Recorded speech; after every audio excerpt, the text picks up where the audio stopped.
On retrouve tout de suite le président de l'UNISPACA pour parler des loyers. Jean-Luc Liotto, bonjour, merci d'être avec nous. Bonjour. Que peut-on dire du marché de la location dans le Var pour cette année 2020, un peu particulière, qui vient donc de s'achever? Tout à fait. Alors, vous avez raison de souligner que c'est un marché, une situation un petit peu particulière, mais globalement, donc, le marché locatif dans le Var s'est bien comporté, s'est bien tenu. En dehors d'un petit trou d'air de 3 ou 4 semaines, on a pu quand même refaire visiter les appartements. Et le marché de la location s'est bien comporté en 2020.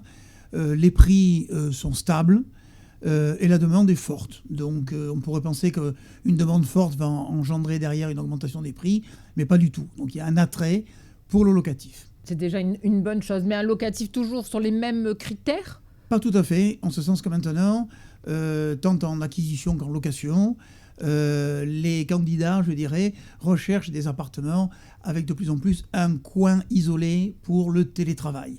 Ce télétravail qui, en dehors du confinement ou de la crise sanitaire, est en train de rentrer dans les mœurs.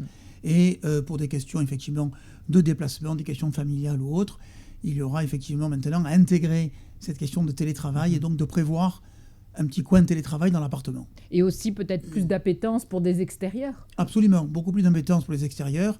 Alors bien entendu, les rez-de-jardin, les appartements avec terrasse, sans compter les maisons individuelles.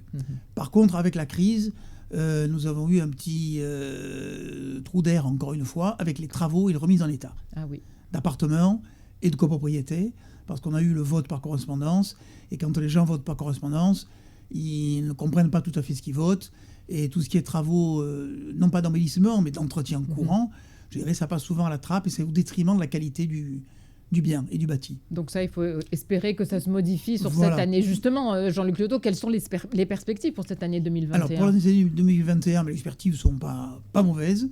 Je dirais qu'on a la chance quand même d'être dans une activité professionnelle qui a été impactée, mais raisonnablement par ces problèmes de crise sanitaire.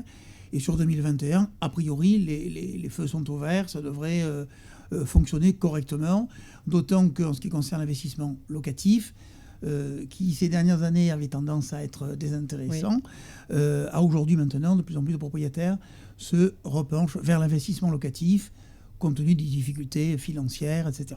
Donc on voit que cette crise peut avoir des effets négatifs, mais aussi des effets positifs. Absolument, à toute chose malheureusement, comme on dit, histoire quand même d'avoir le moral et de le garder. Et de tirer de bonnes conclusions à tout cela. Merci beaucoup Jean-Luc Liotto. Je vous en prie.